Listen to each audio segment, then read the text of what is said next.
Hello, beautiful logo. Hello, YouTube. This is the 8-9 combo. I'm Brett McKay and Harry Jones. Mate, when was the last time we both came off test wins into a podcast week? I like how you make that sound like that's an oddity for me. Yeah, we were just waiting for you guys to win.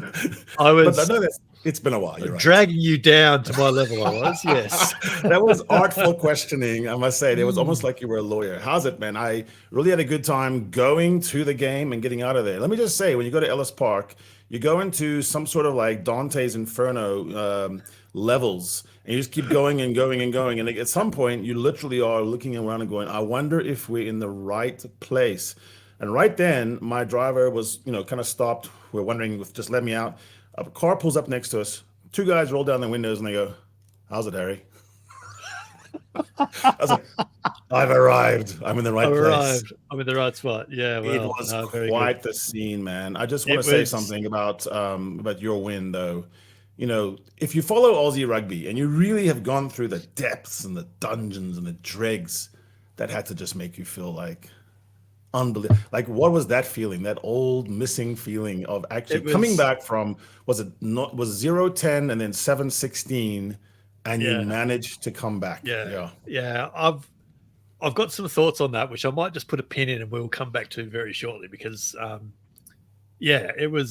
it was different. It was a different feeling. So we'll park that. I'll come back to it.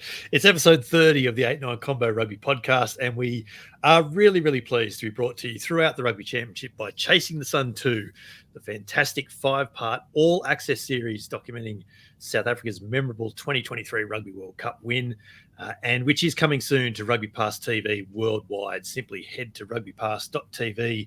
Sign up for free, and you can watch the first series, should say, from 2019 already. And it's just great to be partnering with Jack and the guys at TNW, mate. We've really enjoyed this. Love those guys, and I love the way they bring story to rugby in a way that's joyous, and we're not always just talking about bitter rivalries and which TMO did this and that. In the end, it's about the players. Rugby is about the players, not the coaches, not the refs, and it's about what the game makes you feel ultimately, which we will get onto because it is time to start the rugby week with cheers and jeers from the weekend. And my cheers for you, mate, is to pick up your earlier point. It's the incremental steps that the Wallabies are definitely making. And for me, that moment that they in the past, when the Wallabies shelled a line break opportunity like Max Jorgensen's there in the 77th minute or so, and I've written about this for RugbyPass this week. In the past, Wallabies teams would have gone, well, that's that done, and they would have lost the game. Yeah.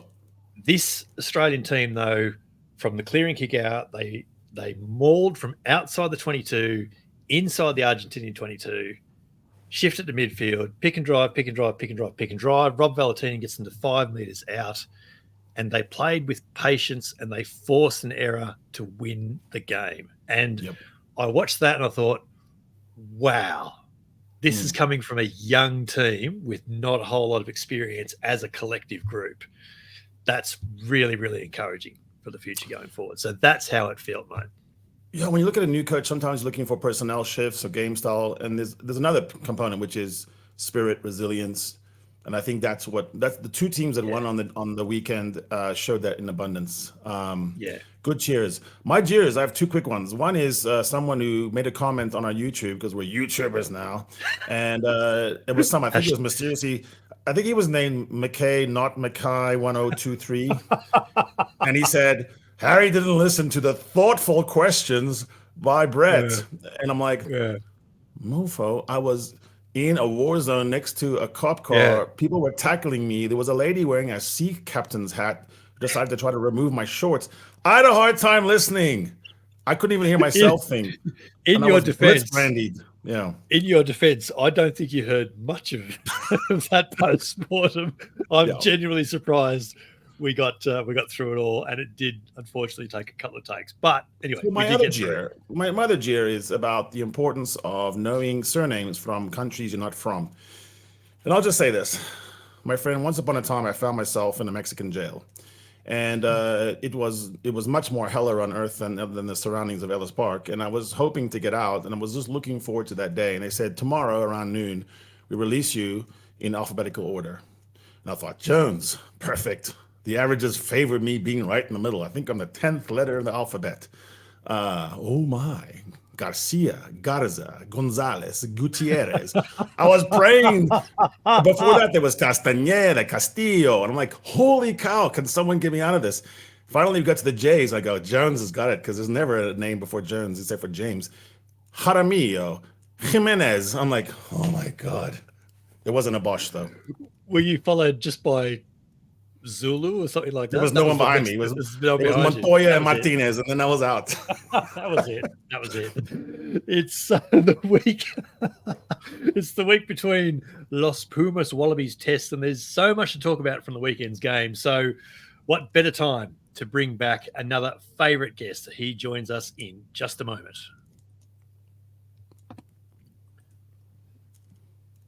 Joins us right now, in fact. We love speaking to this week's guest over the last 2 years, and he was a name we wrote very high on our list of guests that we would definitely want to bring back when we did kick off the 8-9 combo. It wasn't last week, as originally planned, ironically enough, but we are so pleased to welcome back former Los Pumas center, now ESPN commentator, and the official Argentinian friend of the pod, Marcelo Bosch. Hello, mate. Welcome back. Hello. Brett, Harry, always a pleasure. It's been a tough weekend for us, but, well, we have another game next Saturday. How are you guys? All good? Yeah, we're very well. I must say, you seem very happy. I don't know why.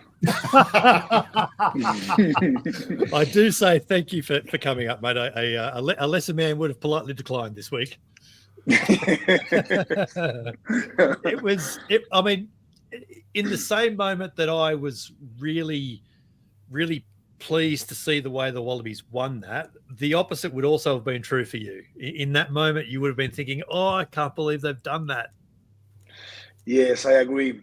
It was, if Argentina won, I think it was okay as well. But Australia, for me, they deserved it in a way because they proposed a lot with ball in hand.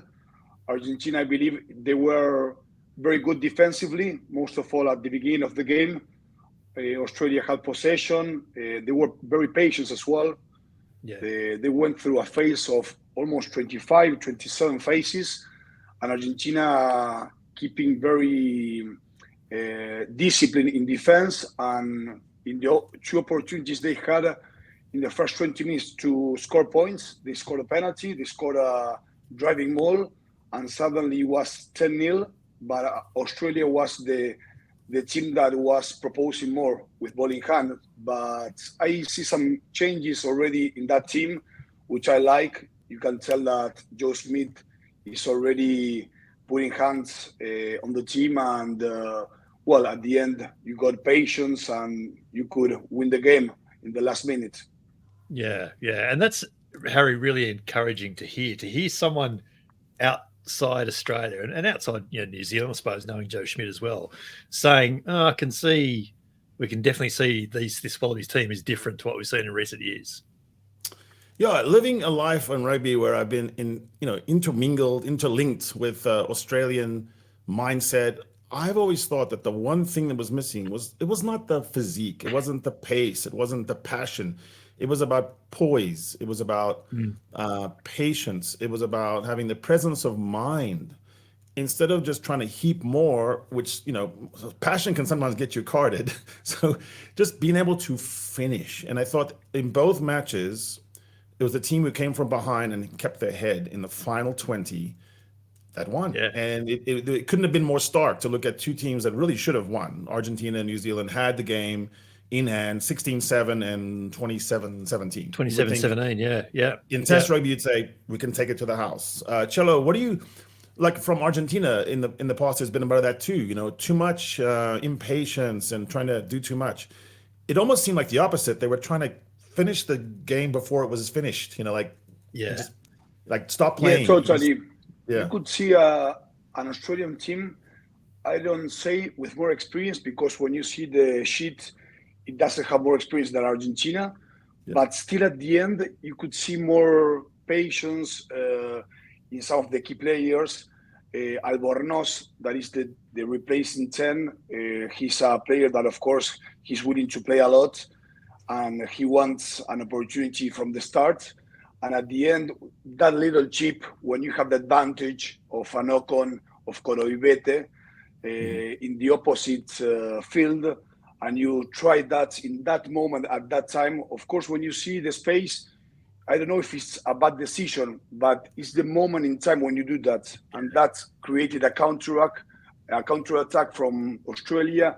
You could go to the opposite side. Therefore, you won the ball once again. And with patience, you drove pick and goes up to the 5-meter line, and you created that penalty. So you could see a more mature team at the end in Australia. And I believe that because of that, you won the game. Yeah, and that's exactly that that composure that I speak of. And you would have seen many an Australian team, even in Argentina, in that same sort of situation. They've not been able to get back into a game, or they've not been able to close out a game like that. And so, yeah, it is really pleasing to see. So I guess the question for you then, Cello, is what's changed in the Pumas from 3 weeks ago in Wellington to now? They just seem like completely different teams. Well, we are always talking about consistency in performance. You can win or lose games, but we want to see an Argentinian team with consistency in the sense of how they play, because they beat New Zealand in the first game. Of course, New Zealand gave away too many mistakes, and Argentina were clinical to take them and to score 4 tries and to beat New Zealand away, which is always tough. So the next weekend for Argentina was, well, we need to have consistency once again, because every time Argentina won in New Zealand, the next game against them once again was always very tough. Always very tough. We conceded 50 points. I recall it was in 2021, I believe. So once again, well, how we are going to handle that pressure, and in the sense that New Zealand will have to rebound, of course, playing at home in Auckland. And well, the second game was finished, I believe, in 30 minutes. You conceded 4 tries in conditions pretty similar to the ones that we played last weekend against Australia over here. So therefore, how you continue now against Australia, which is a team that is rebuilding itself with a new head coach, of course, very good one, but well, it takes time, as we know, and against a team that has experience, but as well, a lot of inexperienced players as well. Yeah. So for Argentina, I believe it was a great start of the game. As I mentioned, very disciplined, clinical, present in defense without conceding penalties. You scored both times you went on to 22 meters of Australia, and suddenly, even in the second half, you were, I believe it was 16-7 ahead. Australia had the ball but didn't find space, and suddenly, well, I believe it was the try of who scored the second try of Australia? Rob Valentini. But well, you had a penalty, so you put yourself above in the scoreline once again. And at the end, I think it was lack of management of the team. But well, thumbs up to Australia in the sense of they never seem to be like, I don't know, per moments you could see Australia in the past years with a game like this one trying to do something out of the box. I believe that Australia kept on with the game plan and playing in the same way, and at the end it was too tough to handle for Argentina. You could see defensively we weren't as sharp as the beginning because, of course, you played a lot of the game defending. So you could see Australia winning that extra meter, and they know that Argentina, if they got penalized, you had the penalty at the end to win it. Yeah. So that's one thing that I believe that Australia had composure in that. Argentina didn't, and I think that's the key why Australia won at the end. Yeah, and that's really interesting because coming off the off the bench for Argentina is Augustin Creevy, it's Guido Petty. There's it's not like there's a lack of experience there. So it was just interesting to see how, as you say, in that last 20 minutes, effectively, it just wasn't quite there. And compared to how they were so clinical in Wellington to close out that game in the last 20 minutes, they basically deprived New Zealand of the ball, Harry, in that last 20 minutes, didn't they? And it just wasn't there this time. It shows what Argentina is capable of, though. I had I had a golf coach once told me, play 2 balls from every tee and finish out each hole, and then take the best score of each ball, and then that'll tell you what you're capable of doing. Because if you can do it, you can do it, right? Yeah. It's almost like Argentina has specialized in the good match, bad match, which Wallaby fans are also well familiar with. Yes. But getting out of that and actually saying, just because we beat New Zealand, which is one of the greatest feats and achievements of Argentina rugby, but to do it that way, like really put them away, there was no question about it. And for the second time in 3 years. Right, and then to believe that you could follow up. And I think this is linked with belief. I think Sia Khaleesi and the guys at Springboks said, we were down 10 with 11 to play, but we've been in worse spots, and so you still exited with a kick. You didn't try, like to Cello's point, you didn't try to run it out. You actually played territory. Rugby is such a space and time game. 11 minutes is an eternity. You cannot sit on a lead. And so I thought it was almost like, Brett, your tactic for the Wallabies is to have a new captain every single week, and then Argentina keeps the same captain for 100 tests. But a shout out to Harry Wilson and his unbeaten record. I don't know what Harry Wilson does. I mean, I don't know what he did besides saving a try with an incredible tackle, but there was a feeling that Australia was not going to try and win the match all at once, which I think was the key. Yes, I believe so too. There was a clear game plan, and I believe you played in all the conditions, in the sense of when you kept possession of the ball, you can see there the hand of Joe Smith with short passes, very direct rugby, very physical. The forwards trying to play really direct and create speed of ball to Jake Gordon, I believe it is the 9. Yep. You have an experienced number 12, but I believe he played really well with Ikitau. I believe that there was clinical rugby from Australia, and as you just mentioned, constructive, in the sense that it seems that every player knew its role in the game. An example that is 27 phases, Cello, 27 phases which came to nothing, but actually it does come to something. Yes, if you play 27 phases and you make someone tackle that many times, later in the game, their legs are gone. Yeah. Well, and we talked about this on I don't know. I've lost. We talked so much. I'm losing track of when we spoke. No, I was going to say the try of Wright. That try is something that Harry mentioned before, because you start to lose focus in the decision making. There was a prop next to the ruck. He started to run sideways. Wright was hidden just behind the ruck, and there's the space. So when you make another team tackle those many times in a point, you start to create some fatigue, tiredness. The decision making isn't as sharp as the beginning, and at some point it's going to crack. Yeah, by halftime, Argentina had made more than twice as many tackles, I think, as Australia had. So really? and a lot of that obviously is that first 10 minutes when they made 30 or 40 tackles in the first 10 minutes, and Australia hadn't made one. So it was. Was it very windy, Cello, at the grounds? It seemed like it might have been a big shift as well from first 40 to second 40.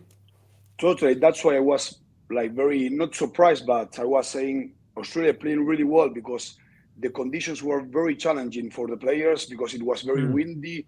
The weather and the rain was there as well. We were expecting this on Friday, Saturday, even yesterday. Is the storm of Santa Rosa that it's always coming at the end of August, and it came on Friday. So the conditions were so challenging for the players.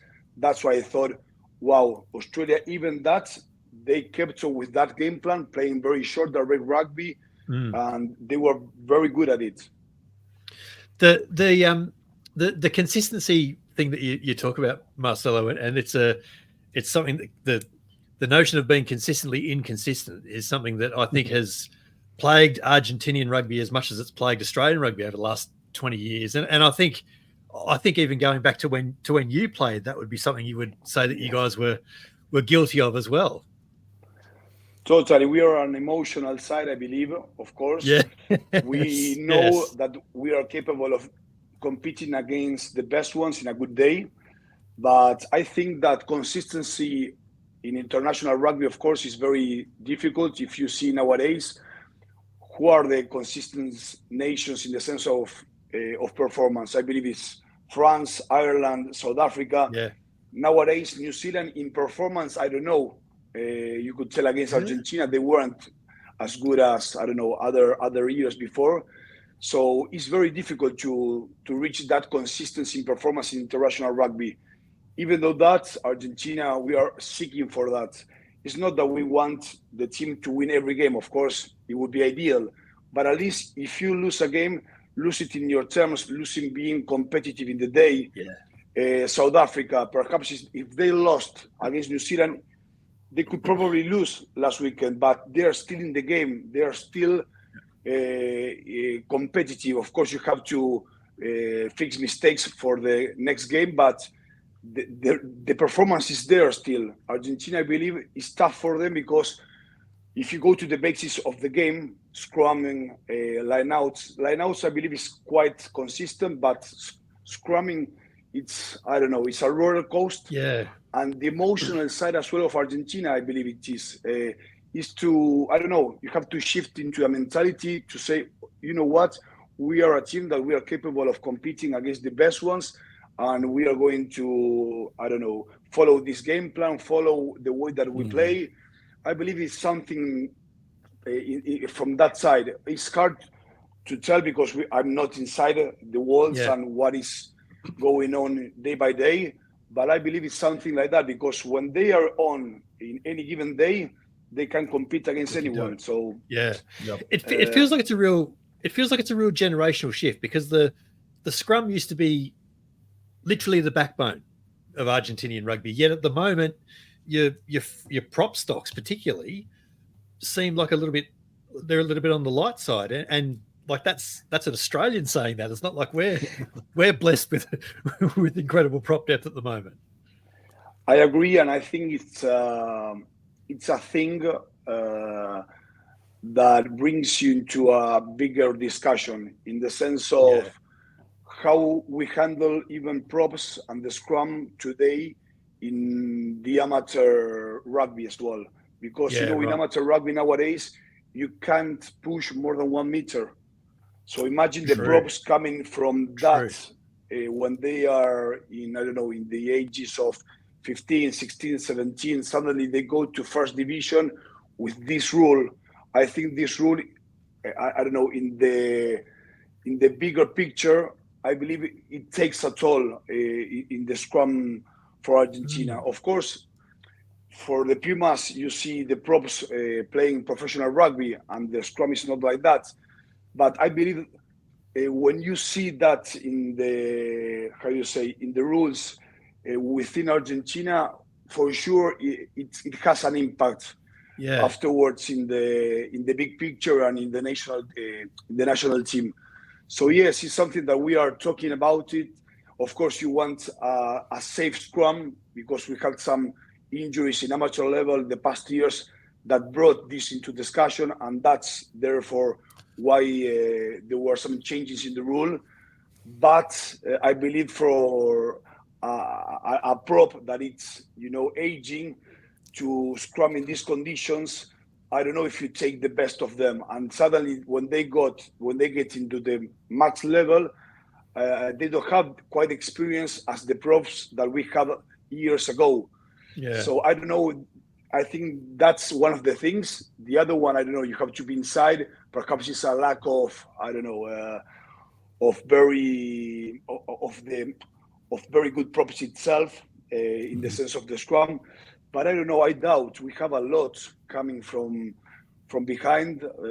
There's something over there that is quite not there, and there's big discussions about it. That's very interesting, Cello, and the hit, which used to be violence in the old days was taken away by the rules, but it's kind of creeping back in. The hit looks different now, but the hit is back, and it is so once you're set, that there's much more of a force now than there was 4 or 5 years ago, and so that's another reason why it's hard to catch up. But actually, Cello, I blame this loss of the Pumas on my co-host Brett, because what we did is we did a reverse draft, and we said if you could pick a couple of players from another team, you're not dissing your current player, but I feel like Len Ikitau felt dissed by his fellow Brumby man, and he made a personal mission to run over Santiago Chocobares, because that's who Brett picked and said, I would love Chocobares in the squad. I did say I was playing Santiago at 12, to be fair, and Hamish Stewart on debut shut him down. Like that was an unbelievable performance from Hamish Stewart. Yeah, you were a midfielder. Talk about that fascinating battle, because I actually thought that was going to be Argentina's trump card, and it might be in the rematch. Who knows? But talk us through that midfield, because Cinti Chocobares has been right up there with the best. I agree. And it's a player with conditions that we didn't have before, I believe, in that position, in the jersey number 12. He's big guy, very physical, very strong. And I believe that he's improving in his technical aspects as well of the game, in the sense that he's in a club like Toulouse, not only winning trophies, but competing and playing sometimes from the start. And earning a spot in a team like Toulouse is always going to be challenging and tough, but he earned it, and he's improving in his game, in his vision of the game, the decision making. So yes, he's a very good player for us nowadays.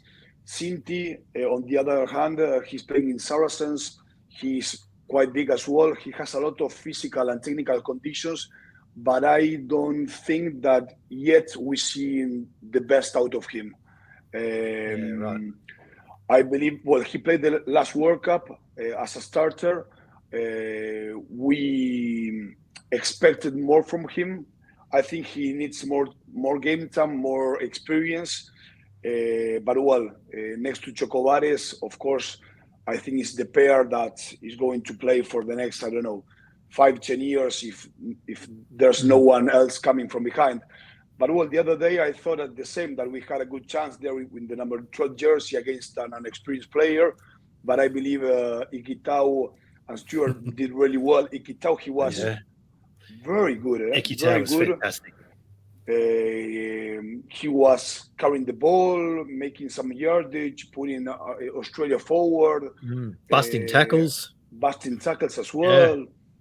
It was interesting, yes. I agree with you guys. Whoever Eddie Jones didn't pick for the World Cup last year is phenomenal.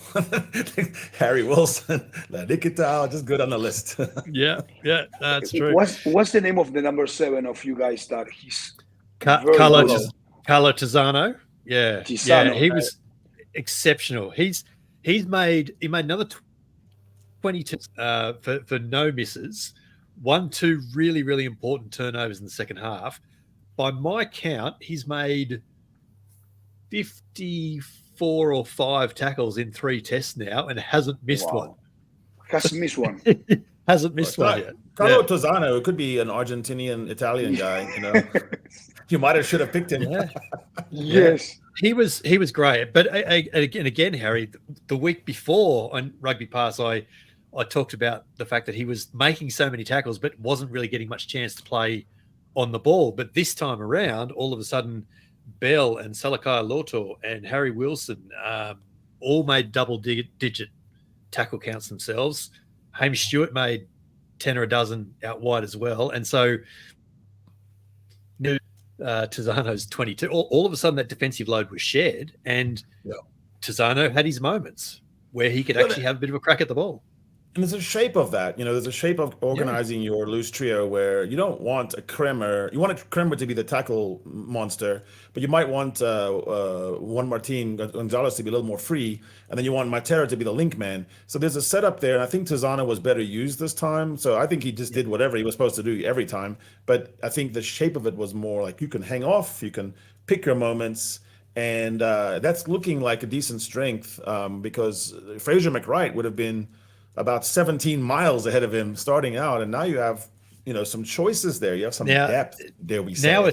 Now it's feeling like it's Hooper and McWright all over again. It's going back to the days of Colby Fainga and Geordie Reid down at Melbourne Rebels, and there was a really good 7 in all 5 teams, and Tizano's just getting better and better every week. And now it sort of feels like maybe they don't have to rush McWright back because they've got a guy here that's just going nuts, and he's having a great time of it. So Cello, where do you see the adjustment factor? For all the talk of, we knew that Argentina has always been an emotional team. I knew that, particularly when they said Michael Cheika brought structure and order. I thought, that guy's crazy. If he's seen as unemotional. But passion can help you in revenge games. If you say, I was embarrassed, we're embarrassed in our country, we've got to do better. That can really help a player.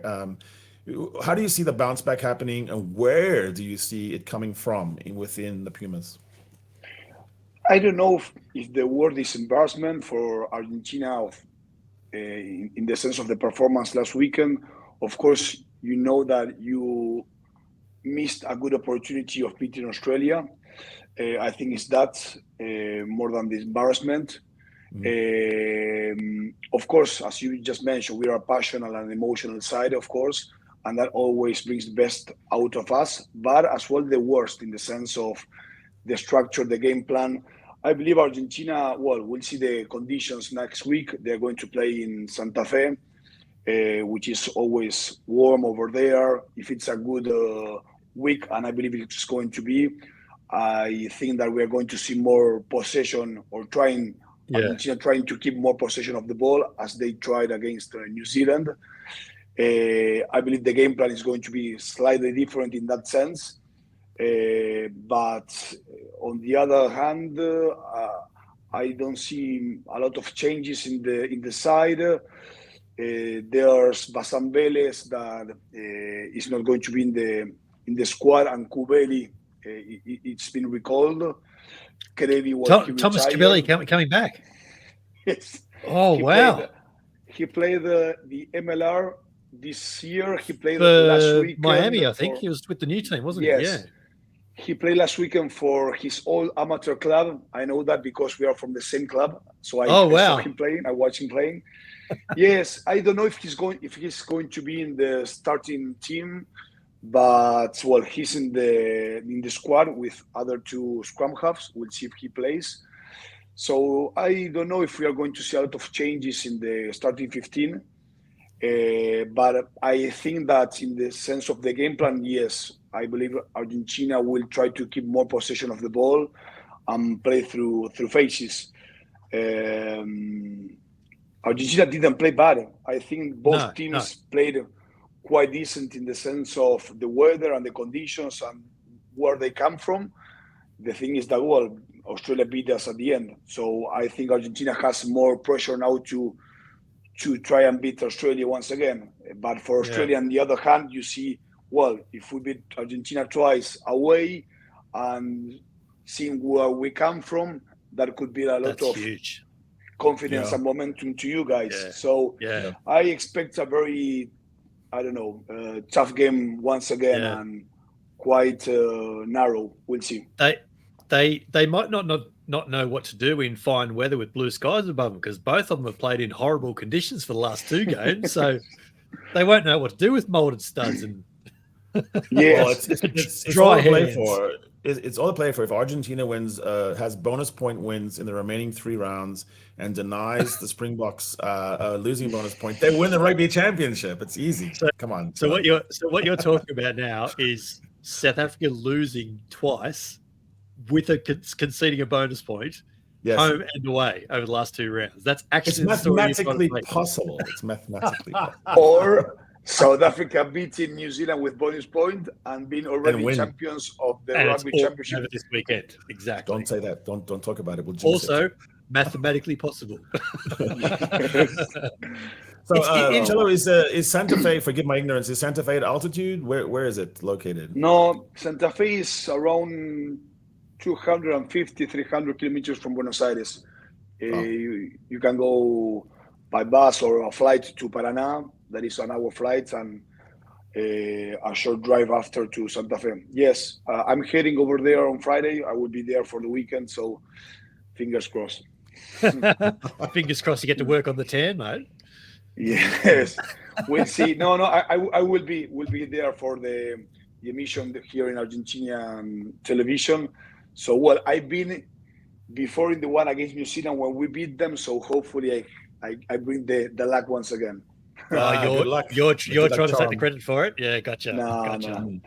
We'll see. But well, no, in the sense of the game, and well, talking about Australia once again, I see a more composed and mature team already in a few games. No, so I believe that you guys in Australia are pretty excited about what you are seeing once again.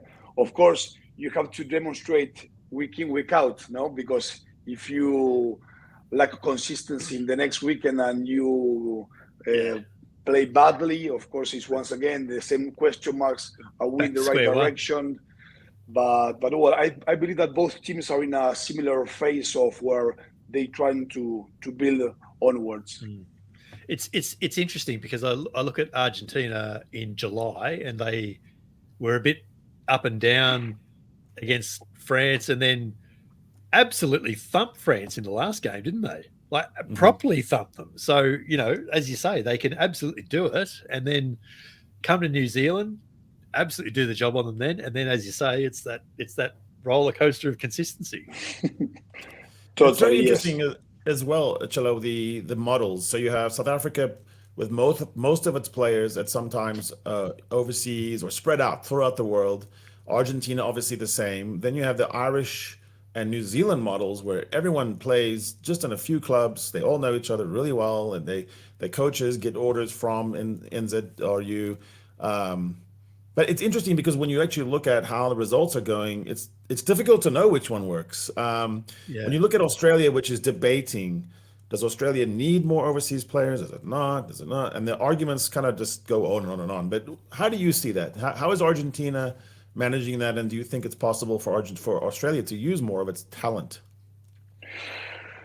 We are in the same spot, I believe. Of course, for Argentina was a big blow to not be involved anymore in the Super Rugby, because when we had the Jaguares playing the Super Rugby, you had a lot of Argentinian players playing inside your country, and you could manage the loads of the Super Rugby Championship and the second part of the year in the international side. So you could manage the players, the loads, the energy, etc., etc. Now, all of them are most of all based in Europe. So once again, we came back to the old structure. But well, when we had that old structure, when we recall the rule after 2015 that only players based in Argentina could play, if you see the performance of the national team up to 2019, and even though with that World Cup, we weren't good enough because, well, with that rule, you couldn't call players playing in Europe. So you have to see inside your own union what is going on, the depth that you have. Australia has, of course, 4 or 5 teams, professional teams playing Super Rugby, and a lot coming through them. So you have a lot to take on. Argentina doesn't have that. So I believe that as saying that, you need to maximize all that you have. And I believe that when you perhaps call a player that is playing in another hemisphere or team, and you call him back, it brings you more into the depth of the squad. It brings you players playing in different styles of rugby, structures against other players and teams that how they build in the sense of any game during the year. For me, when you have more of all of that, you have more in the sense of quality. I don't know. Look at South Africa. South Africa, whenever they started to call other players and even players going to play into Europe, I don't know. I think they maximize both strategies in the sense of, I don't know, you have the best inside, you have others playing in Europe, and I don't know. Yeah. It's a diversity of IP, isn't it? It's the thought, it's the mental. And what we experienced the most, South African, I'm thinking of this from our standpoint, was reading the referees got better. You looked at the game between New Zealand and Springboks on this weekend, and it seemed like the All Blacks were the ones stuck and not able to adjust. And if you have guys playing in Japan and Ireland and France and England, you could just go, okay, Andrew Brace, fit into that. And that was always a Springbok weakness, was non-ability to react to the ref. That's flipped around.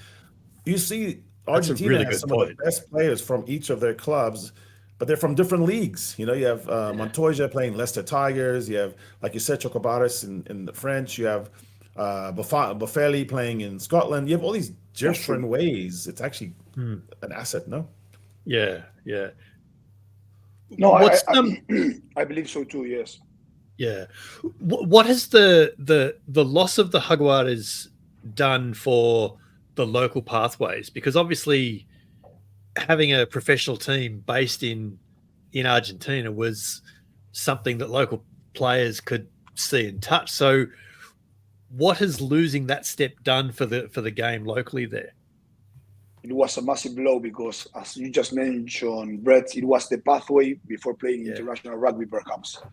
Now the pathway is you play amateur level over here, which is quite a good tournament with quality. And if you are called to play with the union, you have two teams now that are semi-professional in a way. That are Pampas and Logos. Pampas, it's a team based in Buenos Aires. Logos is a team based in Cordoba. Both teams represent the Argentinian region, and they play the Super Rugby Americas. Super Rugby Americas is a tournament that lasts for 5 months at the beginning of the year, and it's played in Chile, in Paraguay, Brazil as well, Uruguay. There's 7 teams plus 5 teams plus the 2 teams of Argentina, and the best amateur players will play in these 2 teams. But when you see the level, is miles off of an international scene or even Jaguares before. So you don't know if those players, even the best ones, are already ready in a way to play in international scene. So it's quite challenging. And the best ones. Some of your guys are playing in MLR now too. There's a lot going up there now, isn't there? For the Dallas Jackals, the captain is a former Argentina age group captain. Is that something that you're looking at long term, or do you want to stick with the people staying at home? We are looking long term in that sense, of course, in the sense of the region. MLR, I had the chance to watch a lot this year. The level as well is not we had a lot of players playing in the Miami Sharks this year, so that's why we followed a lot. And it's a new team that is rebuilding, but when you see the whole level of the MLR, is lacking, of course, quality for players to really improve. In the sense of the athletic or the physical side, it's a step up, of course. But in the sense of the quality of the game, I don't know if it's really rich in the sense of a player going over there and improving a lot as a rugby player. But it's building, and when we see MLR thinking about improving the game and they have the assets and the economical side, hopefully it's going to improve. But in Argentina, what we are trying to achieve is having another 1 or 2 more teams like franchises playing in this regional tournament. Hopefully we have that, so we can give more players more time in this tournament, which is a step up of amateur rugby, but still is not the same. So it's quite challenging. Jaguares is going to come back or not? That's another question mark, which is difficult to think about it, because South Africa is already in the north, Australia and New Zealand are in the other side. So could the Jaguares play MLR? Could that be an option? Could be, but I don't know. You have to think about the economical impact for Jaguares. MLR, you have to go and see yourself living in the US, somewhere over there. I don't know in which. You'd have to base it. Basically, you need the economical and the sponsors go over there. Economically, it's going to be worth it or not, because we know that as well. The budget is important, and what happens and the impact that creates in the union. I don't think that. I don't see that happening. At the time, we thought about a team playing, I don't know, in top 14 or in the Celtic League, based in Spain. But I believe the same economically. Same issues, Same issues. Yeah. Harry could make a couple of phone calls and make it happen. I'm sure.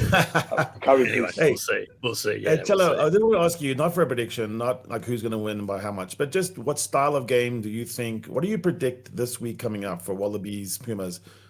Is it a high-scoring game? Do you think it's another one of those tough ones? What do you think is going to shape? I think it's going to be pretty tight. Argentina will back themselves in keeping possession more of the ball. I believe that they will try that at least. But I think I see like a pretty similar style in the sense of playing with ball in hand, but not from everywhere. And Australia nowadays, I'm seeing quite the same in the sense of more composed, with Gordon and Lolesio as well, more mature, I believe, as a rugby player as well. There was one pass at the end of the second half, I believe to Nick Frost. It didn't go well. That didn't go well for you. That created a penalty, and I believe that because of that penalty, we went on to 1917. But I see a more mature team in that sense, playing to the strengths. So I believe that both teams will aim to keep possession and play in the right areas of the field. I see both teams more not physical, like more not composed. I don't reach the word in English. Tight, like a tighter play. Defensively, as you just mentioned before, Australia, I see defensively they're really good nowadays as well. So I don't know. I see a pretty tight game. I don't know what you think, guys. My gut feeling is that it might actually be fairly high scoring, because it will be dry. It will be a fast track, you would think. So I think both teams will want to throw it around. So it actually wouldn't surprise me if it's a 35-31 type game. It could really open up. It could be really entertaining. I'd say if that happens, Brett, who do you think that favors? Because I would say if that happens, it favors Argentina. It could do. It could fractured play. The bounce back factor alone makes the Pumas really, really dangerous this weekend. A week ago I wouldn't have entertained the thought of winning twice in Argentina, but now it's a very real possibility. But with that comes the very real likelihood that the Pumas are really, really dangerous this weekend, and they're going to be really, really hard to beat. So you're right. It could easily be 12-10. They could both really just shut up shop. And so, I don't know. It's one of those games where it could go either way, and the contest will be great because of it. It's crazy because before the two games here in Argentina, we were saying we always respect the Wallabies, 2 times champions of the world, but actually we're going to beat them twice. Challenging. Yes, but we have a real chance and opportunity playing at home to beat them twice. So now miss opportunity, and perhaps now it's a big opportunity for you guys to take. We can take 2 games in Argentina. Look where we come from, and we are building towards something. So there's a big opportunity, I believe, for you guys. I believe the pressure now is more in Argentinian shoes than in the Wallabies. Are you trying to claim the underdog status now, mate? Yes. Is that what you're doing? We feel very good when we are the underdogs. Yes. You've been listening to Harry too much, mate. You've been listening to Harry too.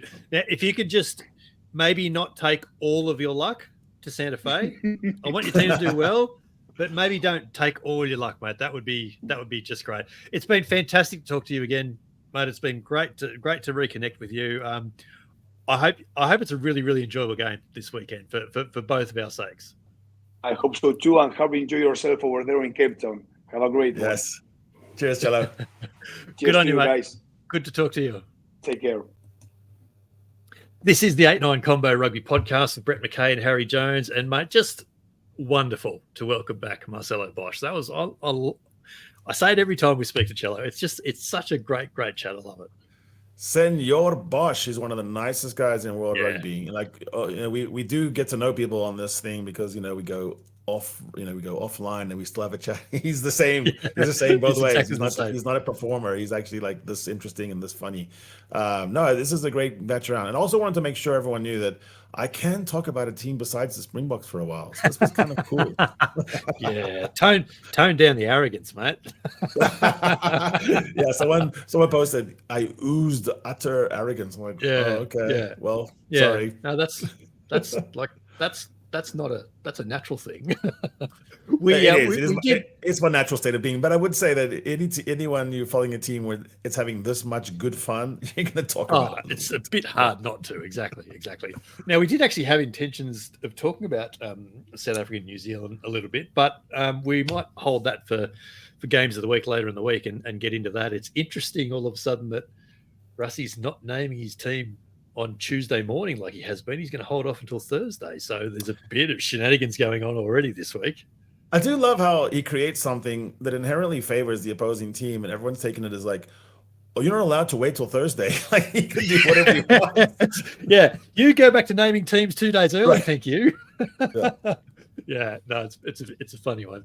A quick whip around the grounds, mate. Pacific Nations Cup round 2 last weekend. Samoa beat Tonga 43-17 in Apia. The USA beat Canada 25-15 in California. Samoa, I think, might be 2 from 2 in that now. I've lost track of the table, I must admit. I'll be better next week, I promise. In the Curry Cup, alert, Western Province had a win. So are you interested again? No, that didn't happen. Beat the Pumas 39-13. The Lions thumped the Bulls 57-33 in the top of the Bulls. That was true. I saw that. Yeah. You saw that one? Yeah. So they both lead their respective pools by a margin. The NPC in New Zealand, Hawke's Bay, Wellington and Tasman are all still unbeaten after 4 rounds as well. So that's it's going along nicely there. I did see a bit of Tane Edbed on the weekend. Does not look bad, doesn't he? Does not look bad at all. When you watch those games, you realize how much quality is on the pitch. It's All Blacks everywhere. Yeah. Well, and there's about a dozen Australian players over there as well. Mm-hmm. Ben O'Donnell's running around on the wing for Hawke's Bay and making highlight reels every week. So we will be back with games of the week later in the week as the Rugby Championship continues with round 4 this weekend coming. And then the Test match postmortem is back in the early hours, I suppose, for Sunday, Australia and New Zealand time. With our I first love those. I love postmortems. Matches. They're so challenging, so weird. Like I said, I'm They having were challenging last week. I have to make up what you're saying because I'm like looking at your movement of your lips and going, he said something about this. It was a throwback to the World Cup final in France where you probably heard about a quarter of what we said. But anyway, we got through. Either way, make sure you like, follow, subscribe wherever you listen to us and wherever you watch us. Make sure you don't miss a single moment throughout the tournament. The biggest headlines of the last 7 days, mate, as I mentioned, Rusty Erasmus is not going to name his team so early this week. He's going to hold off. So there's something funny going on there. Interesting report over the weekend. A South African city is unlikely to host the Champions Cup final anytime soon, simply because it's just too expensive. There was reports over the weekend that European Professional Club Rugby, the European governing body, had representatives in Cape Town over the weekend, a meeting put on, I think, by the South African Union as well. And the adjudicators for the city politely turned down the EPCR's princely sum of $16 million to host the final. And I assume that's US dollars? I think so, yeah. Yeah. I mean, it's not surprising. The South African economy is what it is. But considering South African teams still can't play knockout finals in South Africa, it seems actually a bit rich to me that European rugby would saying, hey, do you want to host the final? I mean, sure. Can we play a semi here first? Yeah. It's got to go both ways, isn't it? To be fair, the Urks had a South African team in the finals for 3 years in a row, and when it's been in South Africa, we lost, and when it's been out of South Africa, we won. So maybe won. Yeah, true. Maybe it's better to play at some place like Twickenham or whatever Twickenham's called, because basically it's packed with Saffas anyway. Yeah, true. One other curious one that has popped up as well, South African Rugby have reportedly made a formal request of World Rugby to investigate Australia's injuries that led to uncontested scrums in Perth. Yeah. I mean, so my position on that is, I said this from the start, is, it's almost like you have everything in the world going your way, and you don't want to you don't want to mess around with someone who's just struggling to get by. Because the Wallabies are sort of rebuilding, and world champions are flying high. That being said, there were some things that came out that made it. They did the right thing, which is if you're gonna say something about it, then file a request, which is basically produce the medical records. This is something that all teams are wondering about. It goes back to the English game where there was this switcheroo, Bloodgate, and everyone's always wondering, are you gaming the system? I think the bigger question is, why is there such lack of clarity around what happens when certain things happen? You looked at it from injury reversals, HIA reversals. Now you look at the shot clock. Why can we not get just a clearer set of rules around rugby? Can we make it less complicated? Can it be where everyone, the fans and the referees, always know exactly what's going to happen? Oh, this happens, do this. Yeah. Joe Schmidt said it was the most confusing test match he'd ever been a part of. It's bizarre, he said. Yeah. And now you have this freaking shot clock situation where you have Ben Donaldson basically you need a decision clock. Like, wait, from the time that you tell me it could be a shot, how long do I get to say before I say it's a shot? Yeah. And then it becomes kind of ludicrous. Yeah. I mean, look, I hope World Rugby come to Rugby Australia and Rugby Australia go, here you go, 3 failed HIA reports. What more do you want? Because that should be the end of it, to be honest. I'm not sure it's going to go back that way.